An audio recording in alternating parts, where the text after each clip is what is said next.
My name is Jennifer Freeman. I'm the principal at Cesar Chavez Elementary School. And I'm Serene Levine. I'm the technology specialist at Cesar Chavez.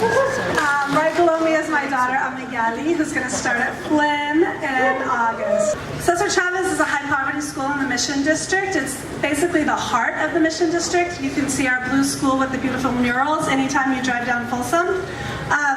We've been designated one of the 10 historically underserved schools by the superintendent, and our population is mostly English language learners, majority free and reduced lunch. So what we've noticed is that there's a spiral of low confidence that some children have, and then they aren't as engaged as their learning as we'd like them to be, and so they fall further behind.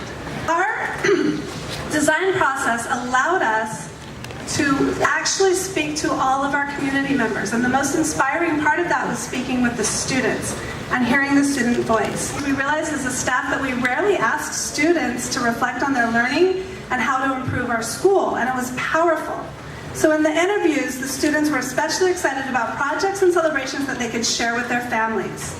We've been talking about project-based learning as a staff for the last couple of years, but we didn't really know where to start. We were a little intimidated where to start. We saw the power of it and wanted to do more engaging and more diverse kinds of projects, allowing for different intelligences.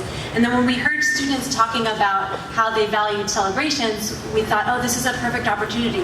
Why don't we have a learning showcase for every grade level, and then that will be our kind of jumping off point into project-based learning.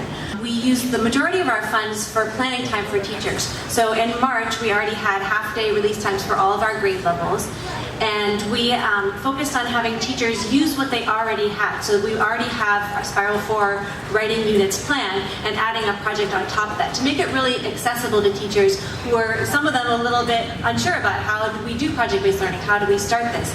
So giving them the planning time and having them base it on what they were already doing. And all of our classrooms are doing it now. Starting off next school year, we'll be able to have more planning time with this under our belt to inform how we can do more learning showcases and more project-based learning. Thanks to Brian Fox's recommendation, we applied for a Light Awards grant, and we received that for the next 2 years, so that we can really